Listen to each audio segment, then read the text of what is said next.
가끔 유튜브나 혹은 강의나 블루베리 전문 교육이나 들었을 때 처음 이제 입문하시는 분, 혹은 조금 입문한 지 얼마 안 되신 분, 혹은 입문한 지 오래된 분도 마찬가지고요. 그런 자료를 봤을 때 특히 처음 입문하신 분들이 되게 혼란스러워 하는 게 다 다릅니다. 말씀하시는 것들이 똑같은 블루베리를 키우고 있지만 방식이 다 다릅니다.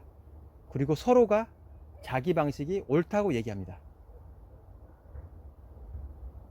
저도 그렇게 얘기할 때가 있고요. 그분들 말은 다 옳습니다.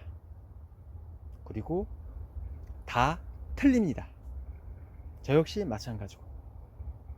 왜 그러냐? 우리가 똑같은 블루베리를 키울지라도 식재 방식, 용토 구성, 기후, 그리고 토양, 기온, 모든 게 다 틀립니다. 관수 방식까지도. 똑같은 품종을 키우더라도 잘 되는 지역이 있고 안 되는 지역이 있습니다. 그러니까 항상 강의를 듣거나 영상, 유튜브 관련 영상을 볼 때 참고만 하세요. 그리고 다양한 걸 보다 보면은 공통된 게 나옵니다. 그거를 자기 것을 만들어서 자기 환경에 맞게 조성하시면 됩니다. 누가 이 방법이 좋다고 해서 따라하다가는 잘 될 수도 있지만 망할 확률도 굉장히 많습니다. 저 역시도 그런 걸 많이 지켜봐 왔었고요. 다 다른 게 아니라 키우는 게 방식이 다양한 겁니다. 다양한 방식이 있는 겁니다. 예를 들어서 서울에서 부산을 갈 때 길이 하나가 아니잖아요. 최종 목적은 똑같지만 자가용도 있고 KTX도 있고 SRT도 있고 버스도 있고 국도도 있고 고속도도 있고 다양하잖아요. 길은. 블루베리 재배 방식도 마찬가지입니다. 거기에서 자신 농장 환경 그리고 본인의 상태 따라서 적절하게 조화를 이루어서 공부해서 식재하시면은 아무래도 시행착오가 좀 적을 겁니다. 근데 무작정 따라하게 되면은 굉장히 시행착오를 할 수밖에 없습니다. 적어도 한 가지만은 시행착오 적게 하는 것. 관수 배관. 무조건 25mm, 50mm에 25mm. 이거는 국룰입니다. 40에 20mm 될 수도 있고 안 될 수도 있습니다. 예를 들어서 50에 25mm에도 안 된다 할 때는 농장 길이가 총 120m 넘어간다. 그럴 때는 중간에서 해서 나눠서 60m, 60m 혹은 70m 그렇게 가야 됩니다. 그렇게 하면은 제가 말한 대로 동시에 다 관수가 가능합니다. 그리고 어떤 거든 장점만 있는 건 없습니다. 다 장단점이 공존하기 때문에 그런 걸 잘 생각하시고요. 제가 블루베리 입문한 지 대략 13년이 좀 넘어가는 것 같은데요. 항상 저 같은 경우에는 대부분 이렇게 화분 재배입니다. 일부 저쪽에 가두리, 토경도 있고요. 항상 블루베리를 이제 키우면서 들었던 의구심은 물론 토경은 조금 더 유리할 수는 있습니다. 블루베리를 재배함에 있어 토경이 좋냐 아니면은 화분 재배가 좋냐. 화분에도 부직표도 있고 갑바도 있고 에어포트도 있고 플라스틱도 있고 차광막도 있고 고무화분도 있고 거기다가 또 제가 밀식재배용으로 출시한 UV 비닐화분도 있고 다양합니다. 토경도 여러 가지로 나눠지는 거고요. 물론 각각 장단점이 있습니다. 제대로 잘 최고로 조성했을 때, 동일하게 최고로 식재하고 동일하게 했을 때 토경이 좋냐 화분 재배가 좋냐 라고 물어보신다면, 잘했을 때 무조건 토경이 훨씬 좋습니다. 제 개인적인 관점은 잘했을 때. 그런데 그 잘하기가 쉽지가 않습니다. 여러 가지 토양 배수 문제, 그리고 좀 식재할 때 여러 가지 소나무 숲이든 파스목이든 수급, 그리고 그걸 어떻게 잘 혼합해서 잘 조성하에 따라서 베드 재배는 차이가 많거든요. 하지만 화분 같은 경우에는 그런 재배 리스크가 토경보다는 훨씬 적습니다. 만약 과거로 돌아가서 저에게 토병 식재 방법도 너무 잘 알고 있고 베드 그리고 화분 식재 방법 너무 잘 알고 있습니다. 만약 과거로 돌아가서 저에게 어떤 걸 할래? 화분이냐 토경이냐? 저는 화분 식재로 갑니다. 무조건. 관리나 효율성이 저는 개인적으로 더 좋고 리스크가 더 작거든요. 조성도 처음에 할 때 더 비교적 토경보다는 단순하기도 하고. 자, 본론으로 들어가서 이제 지금 보면은 항상 제가 이제 토경이든 배든 마찬가지입니다. 초기에 삽목을 하고 혹은 묘목을 구입하고 보면은 뭐 5치나 6치에서 300부분을 기본 거치는데요. 분갈이 할 때마다 들었던 의구심은, 물론 토경하고 화분하고 약간 차이점이 있습니다. 과연 블루베리는 굉장히 좀 특이합니다. 뿌리 구성이. 이런 뿌리 구성을 가진 식물은 많지는 않아요. 제 앞에 있는 게 대략 흔히 300분, 직경 30cm 정도 되는 화분이라고 말하는 300분 화분인데요. 이게 300이 되든 500이 되든 700이 되든 동일합니다. 이렇게 나중에 시간이 되면은 뿌리가 꽉 차게 됩니다. 꽉. 그럴 때 과연 이 화분이라는 한정된 공간에서 얼마나 버틸 수 있을까? 항상 그런 의구심을 많이 가졌어요. 그래서 저 같은 경우에는 처음 용토를 혼합할 때 유기물, 그러니까 숲이든 바크든 그런 걸 좀 혼합해 준 이유가 조금이나마 화분에서 오래 견디기 위해, 오래 잘 크게 하기 위해 나름대로 그렇게 했는데요. 블루베리가 국내에 들어온 지 보통 20년이 좀 넘어가는데, 물론 더 일찍 하신 분도 있어요. 그거는 아니고, 그거는 일부분이고, 이제 본격적으로 어느 정도 재배되는 게 보통 20년 전으로 보고 있는데요. 그 당시에는 블루베리 관수 설비든 혹은 비료든 그런 것들이 어차피 외국에서 들어온 유실수다 보니 굉장히 조금 미비했습니다. 관수도 점적밖에 없었고, 그리고 비료 같은 경우에도 한정적이었어요. 그런데 지금 식재 명령이 점점 많이 늘어나면서 블루베리 전용 비료들, 그리고 여러 가지 것들이 많이 생겨나고 있습니다. 예전에 지금 제가 96년에 논산에서 군 복무를 했었는데요. 그때 같은 경우에는 대부분 하우스에 해가지고 딸기를 다 심었습니다. 토경으로. 지금은 어떤가요? 토경에 하는 거는 있긴 있겠지만 대다수가 시설 재배에서 고설 재배를 가고 있습니다. 계속 농업도 발전하고 발달하고 있거든요. 블루베리 역시 마찬가지입니다. 물론 제가 이 표현을 썼을 때 아마 조금 반론 혹은 조금 반박하시는 분도 있을 것 같아요. 저는 블루베리 뿌리의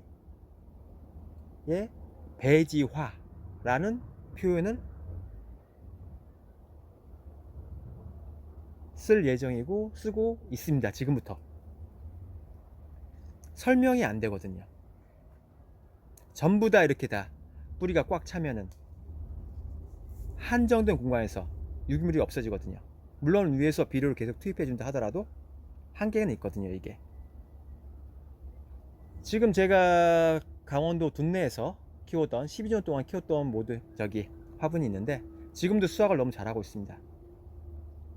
몇 년 전부터 계속 제가 블루베리도 이제 점점 완효성 비료에서 속효성, 액비, 양액을 흘러간다고 굉장히 강조를 많이 하는데 비료가 회사마다 다양하게 잘 나오고 있습니다.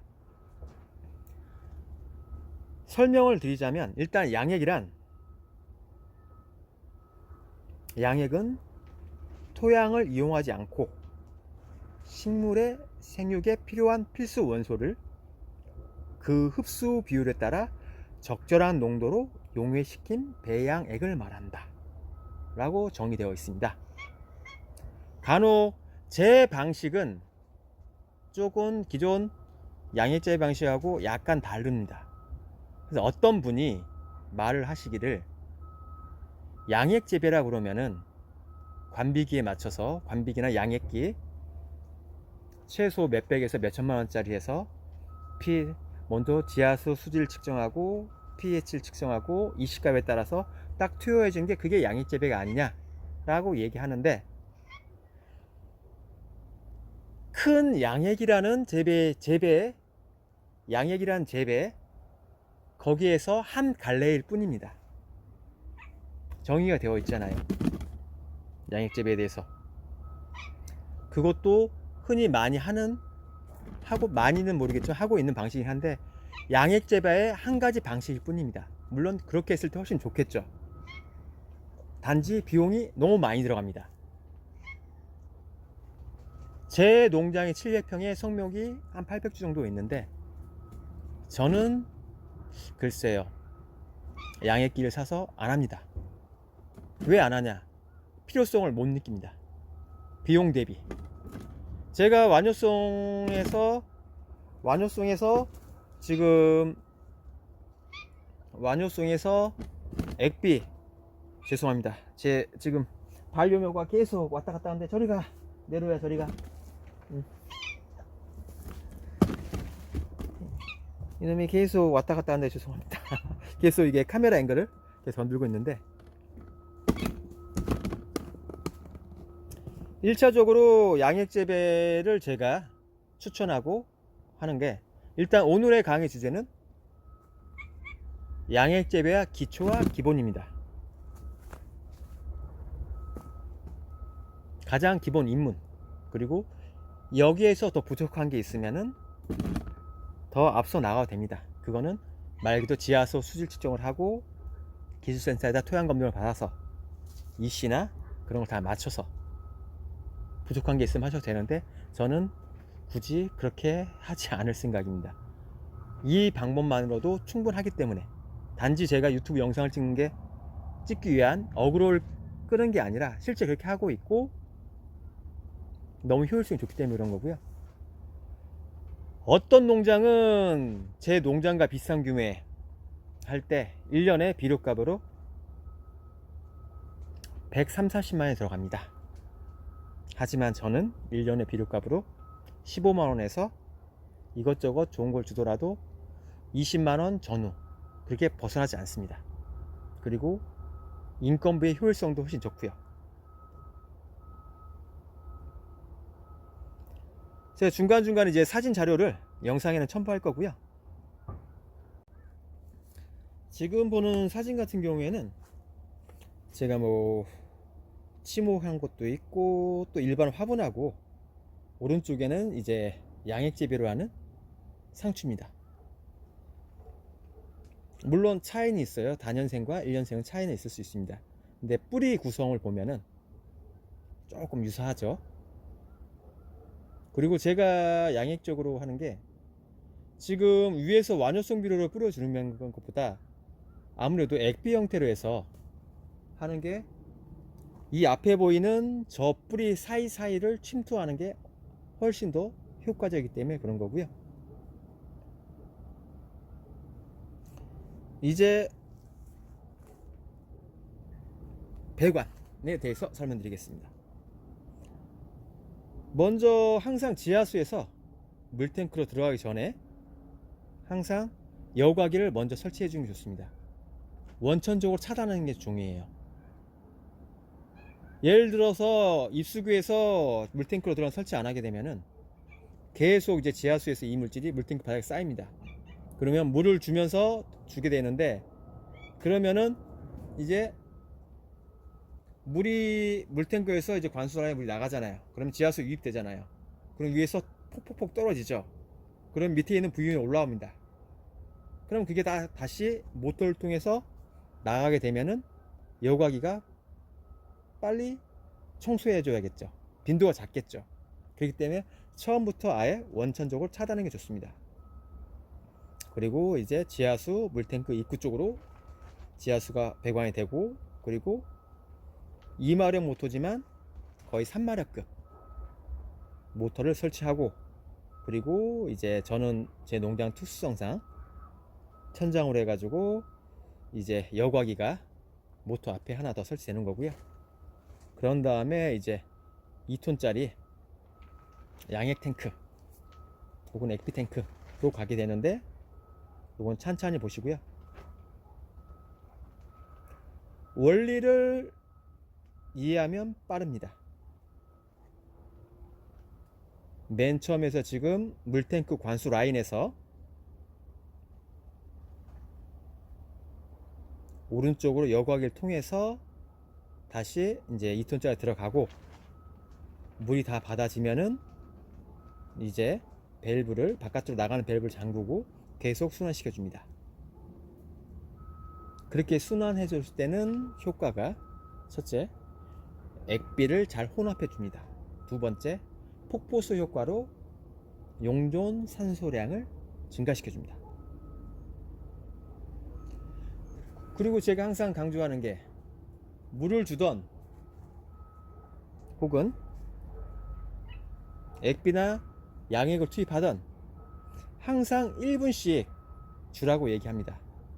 SB6 오렌지 스틱 같은 경우에는 1분 토출량이 대략 800ml 전후입니다.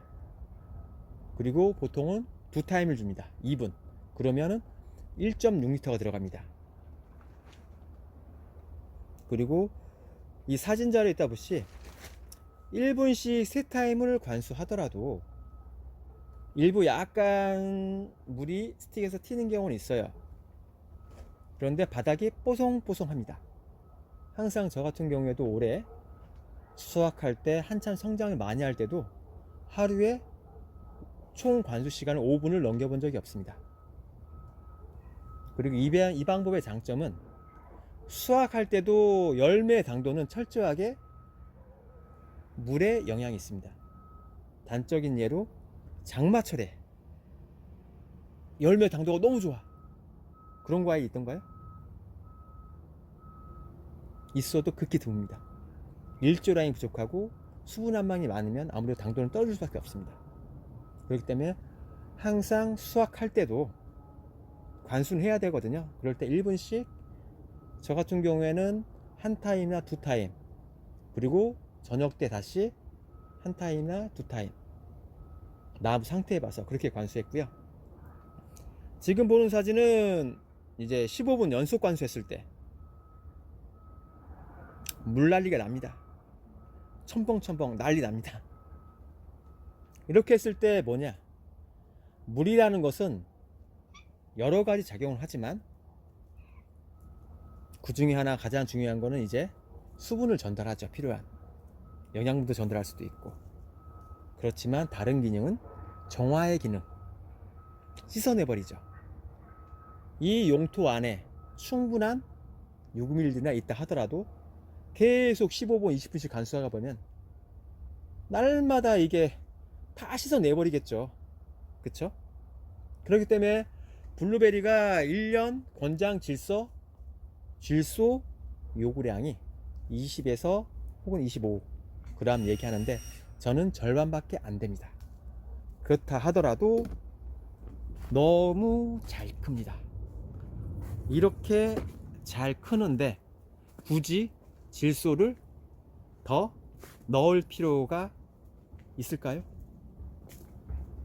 너무 잘 크는데. 그리고 천장은 항상 이렇게 오픈해 놨습니다. 보통 이제 액비를 주고 난 다음에 관에 물이 있잖아요. 이런 메인 50ml든 25ml든 그 액비를 주고 난 그 안에 액비가 차 있습니다. 이걸 방치할 경우에는 이게 이제 끈적한 물때가 됩니다. 그렇기 때문에 항상 다시 2톤짜리 액비 탱크에다가 양액 탱크에다가 물을 받아서 1분 전후 한 타임 정도를 싹 쏴줍니다. 액비를 다 밀어드리는 역할로. 그렇게 했을 때는 두 가지 효과가 있습니다. 하나는 관 안에 있는 이제 액비를 다 씻어내는 역할을 하는 거고, 두 번째는 혹시라도 만분의 1이라도 진하게 들어갔을 때 조금 희석해 주는 효과. 그렇기 때문에 항상 그렇게 하고 있고요. 항상 배관은 처음에 할 때 기왕이면은 5에 50mm에 25mm, 50mm 2층 수도관, 그리고 25mm 내경 25mm, 외경 33mm, 그리고 관수 스프링클러 연결은 47 튜브호스를 추천드립니다. 설사 뭘로 가든 기본 배관은 이걸로 깔아놓는 게 제일 유리합니다. 항상 시설은 초기에 할 때가 쉬워요. 그런데 이렇게 다 조성되어 있는 데서 뜯고 다시 하려면 굉장히 어렵습니다. 비용도 인건비로 다 나갑니다. 그렇기 때문에 자재값은 큰 차이 안 납니다. 아주 너무 부담스러울 차이가 안 납니다. 그렇기 때문에 항상 기본 50mm에 25mm로 하시면 좋을 것 같고요. 지금 또 보는 사진은 제가 이제 둔내에서 10몇 년 전부터 키웠던 블루베리 월동에 대해서, 월동과 가지마름에 대해서 한 영상인데요. 영하 한 25도까지는 CCTV 작동합니다. 그리고 오른쪽에 보이는 또 사진에 보면은 이제 저도 옥상에서 많이 키웠었는데요. 영하 25도가 넘어가면 CCTV가 제대로 화면이 이상해집니다. 네. 그리고 여기는 기본 낮 기온도 영하 20에서 25도까지 유지가 되더라고요. 밤에는 영하 30도까지 떨어질 때도 있고. 흰스파크 스키장 뒷자락. 그래서 여기서 블루베리 좀 먹어보겠다고 별 방법을 다 해봤습니다. 그래서 가장 확실한 거는 엎드려서 이제 천막을 덮는 거, 그게 가장 좋고요. 그렇게 했을 때 장점은 항상 제가 얘기했던 게, 누군가한테는 일상이지만 다른 누군가한테는 신세계. 저는 항상 5월 중순에 꽃이 폈습니다, 둔내에서. 그런데 남들은 4월 초면 꽃이 피더라고요. 그리고 이 천막을 해놨을 때, 그러니까 블루베리가 생육에서 가장 중요한 거는 물론 온도도 있지만 제일 중요한 건 습도입니다. 블루베리의 가지마름의 결정적인 거는 습도입니다. 온도보다도. 이 천막 하나 덮어놨다고 해서 한겨울에 영하 30도가 이 안이 영하 10도로 떨어질까요? 천막 하나 딱 덮어놨을 뿐인데. 그럼 또 차이점 뭐가 있을까요? 천막 밖과 안의 차이점은 딱 한 가지밖에 없습니다. 습도입니다. 이렇게 했을 때 매년 가지 마름하는 곳들이 이렇게 튼실하게 꽃눈이 오고, 그리고 꽃이 피고 했는데, 이렇게 테라스에 수교가지고 천막을 화분을 세워놓은 상태에서 이렇게 천막이나 아니면 월동부집을 하는 경우에는 똑같습니다. 가지만은 그대로 오게 되는 거고요. 지금 보면은 이제 유념할 점은 가지 마름은 철저하게 습도다. 그리고 방풍망 같은 경우에는 왜 하냐? 공기를 차단해서 그 범위 내에 있는 습도를 유지시켜 준 겁니다. 바람 부는 날 똑같은 환경에서 더 잘 마르잖아요, 빨래가. 그리고 일반적인 모기장 같은 방충망은 크게 방풍망 효과가 없습니다. 그거보다 차라리 일중 차각막이 효과가 훨씬 좋습니다. 적당한 공기구멍도 있으면서 너무 또 막아버리면은 강풍 불면 또 날아갈 수 있잖아요. 그렇기 때문에 일중 차각막이 방풍망의 효과가 제일 좋고요. 이제 양액인데 양액 재료를 뭘 할 거냐? 저는 보통 성장기 때는 세 가지를 씁니다. 유한하고 퍼펙트 블루하고 그리고 노바시드 성장기용을 2주 간격으로 10일 합니다. 그러면 대략 한 달 반이 소요돼요. 그러면 그때부터는 한 달 반 후부터는 이제 착색 비대기가 접어듭니다. 그리고 제가 세 가지 쓰는 이유가 뭐냐? 비료보다 미량 원소가 당연히 틀 수밖에 없습니다. 그리고 가성비, 우리가 전통적으로 가장 많이 쓰는 비료 중 하나는 유한, 가성비 최고잖아요. 20kg에 저는 7,000원 샀는데 좀 올라서 8,500원, 9,000원 하는 것 같아요 요새. 20kg에 이거를 1년에 4kg를 씁니다. 계산 나오잖아요, 그쵸? 그리고 착색 비대기에는 첫째 번째 먼저 황산가리를 1000대1, 항상 1000대1입니다. 액비 양액 혼합비는 1000대1이고요 항상 중요한 게 제가 강조하는 거는 직관적이어야 됩니다. 언제 그거를 1000대1이면은 1톤에 1kg거든요 언제 저를 재고 있냐고요. 이렇게 비커 1리터짜리 1000원, 2000원 하겠죠? 하나 퍼 한 번 넣으면은 1000대1, 그쵸?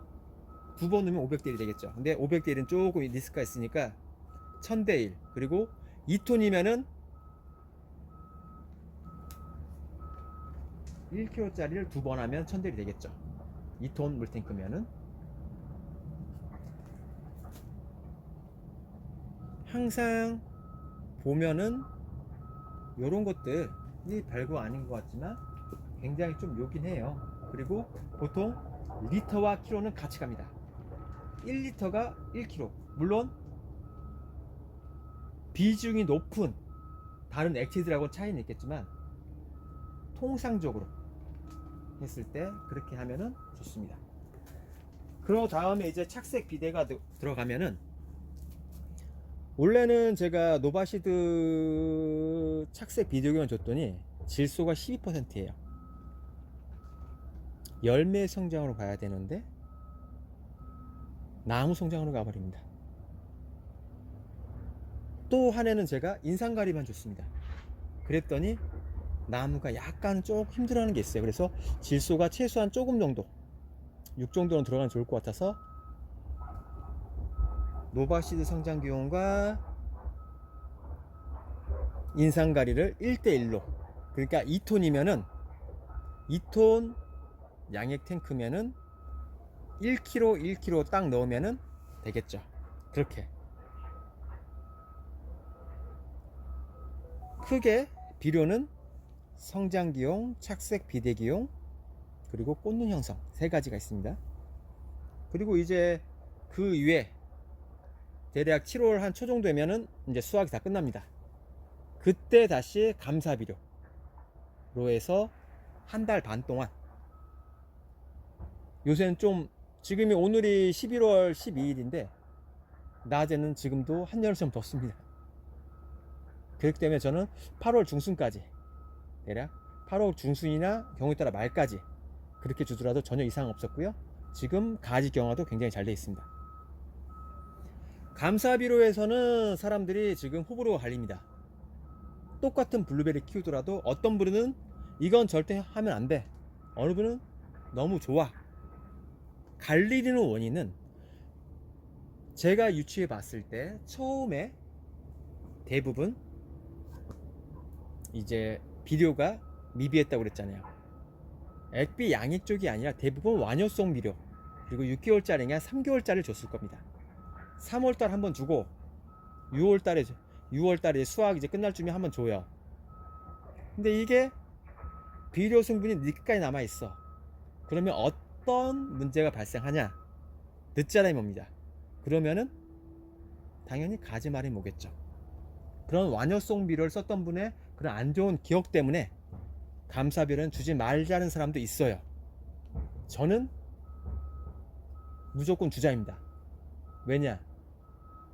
세상 일은 상식선에서 크게 벗어나지 않습니다. 아무래도 열매를 달게 되면 조금 얘가 힘들어 합니다. 그랬을 때 감사비료, 그러니까 질소질 비료를 좀 투입해 주면은 나무들이 신초나 그런 것들 너무 잘 올라갑니다. 물론 토경 재배는 다를 수도 있어요. 근데 화분 재배 같은 경우는 그렇습니다. 그리고 제가 항상 모토로 삼고 생각하고 구상하는 거는 1년 비료 준 거를 1년 내내 다 소모시키자 라는 원리와 생각을 가지고 시비랍니다. 이제 그렇게 준 다음에 8월 15일까지 이제 질소 비료를 줬잖아요. 물론 수확에 끝나는 타임에 대해서 8월 20일 될 수도 있어요. 그리고 한 달 동안, 예를 들어서 8월 15일이나 20일에 끝났다 그러면은 9월 15일이나 21일까지 뭘 주냐? 휴믹산을 줍니다. 휴믹산은 여러 가지 작용을 하는데 밝은 작용, 그리고 토양 내에 있는 불용화, 그러니까 못 먹는 비료를 먹기 좋게 가용화 시켜주는 작용을 합니다. 먹기 좋게. 그러니까 한 달 동안 기존 올해 한 해 투입한 질소든 뭐든 있잖아요. 그거를 다 가용해서 나무 잘 먹을 수 있게 그렇게 해줍니다. 그러면 이제 비료는 제가 항상 비료든 뭐든 가장 중요시하는 게 염류지적, 염류장애거든요. 화학 비료든 어떤 비료든 많이 쓸수록 그런 장애가 있을 수밖에 없어요. 그렇기 때문에 그 보완책으로 보통 휴믹산 같은 경우에는 또 비료를 아까 얘기했지만 불용한 비료를 잘 먹을 수 있게 해준다고 그랬잖아요. 그래서 다른 비료랑 같이 섞어서 관주하는 경우도 많아요. 그런데 저 같은 경우에는 굳이 그렇게 안 하더라도 잘 크니까 다른 용도로 지금 사용하고 있습니다. 그리고 그 15일부터 이제 10월 말까지는 이제 꽃눈 형성, 그리고 가지 경화를 위해서 인상가리를 다시 1000대1로 투입합니다. 그렇게 했을 때 나무들이 지금 거의 다 경화가 됐어요. 그리고 꽃눈이 지금 남부지방에 난립니다. 꽃눈 터져서 꽃 핀다고. 자, 한번 돌아볼게요. 꽃 피는 경우가 없습니다. 제 비가리 마우스는 하우스와 노지의 약간 중간 형태라 볼 수 있는데 꽃 핀 게 없습니다. 남부정도 마찬가지고 다들 꽃눈이 서서히 다 생성되어 가고 있고요. 이렇게 했더니 하여튼 그런 장애도 현재는 없는 것 같습니다. 네네. 그런 다음에 올해 제가 또 겪었던 중에 한 가지가 뭐냐면 이제 6월 말 접어드니까 기온이 올라가잖아요. 그러니까 열매가 무릅니다. 칼슘제를 쳤는데도 무릅니다. 그래서 올해 저쪽 남부지방 고창 쪽에서 조금 많이 좀 들려오더라고요. 불가사리하고 꼭배기 열매의 저장성, 단단함, 그걸 했더니 너무 좋았다 라고 생각해서 제가 다른 메이커의 재료를 보통 그 연면십이나 관주로 한 번씩 썼었는데 그거를 이제 꽃게 아미노로 내연에 어차피 브랜드만 바꾸는 거니까요. 큰 효과를 못 봐서 요걸로 이제 해볼 얘기인데, 사실 이게 한두 군데에서 그런 말들도 모르겠지만 벌써 쓰고있는 분들 꽤 많이 있고요. 항상 우리 블루베리 농가들 장점이나 단점이 좋은 게 있으면 자기 혼자만 알고 있습니다. 공개를 안 합니다. 자기 집만의 비법이야. 절대 공개 안 합니다. 근데 이렇게 물어보면은 조금 얘기해 주더라고요. 쓰고 있더라고요. 그래서 내년에 이렇게 써볼 예정이고요. 요걸 쓸 때는 보통 관주로 쓰지만 연면 시비로도 쓰고, 그리고 항상 같이 쓸 때는 이제 풀빅산과 혼용해서, 풀빅산의 기능이 약간의 살균 기능도 있지만 이제 그 잎속에 연면 시비할 때 기공으로 좀 더 잘 침투할 수 있게 하는 역할이 있다고 그래가지고 올해도 썼었고, 이제 내년에도 같이 이렇게 쓸 예정입니다.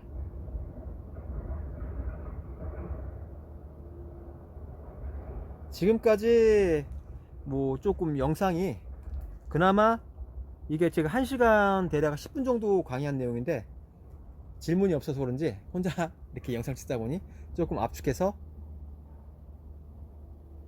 이렇게 영상을 찍게 됐습니다. 블루베리 뿌리 화분에 배지화. 아마 이제 5년 정도 있으면은 이런 말들이 서서히 나올 겁니다. 블루베리 뿌리 화분에 배지화. 설명할 길이 없습니다. 이거 외에는. 네.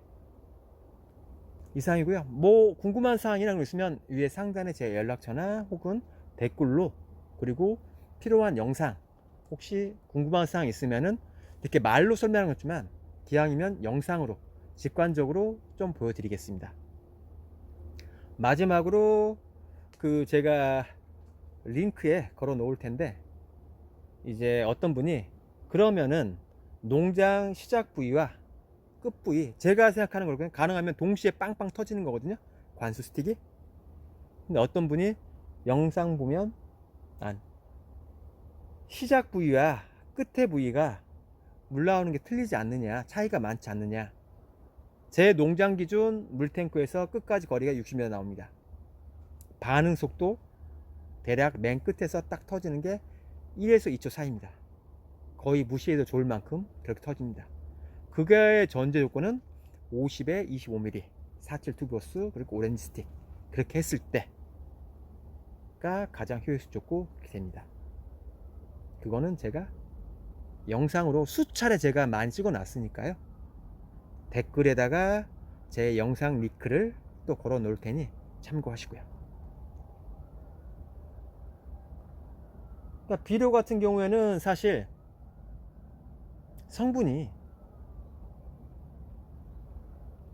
어마어마하게 차이가 나는 게 많이 없어요. 비슷비슷합니다.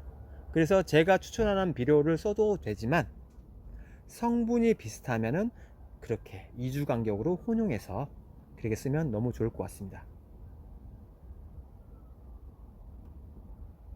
이상입니다.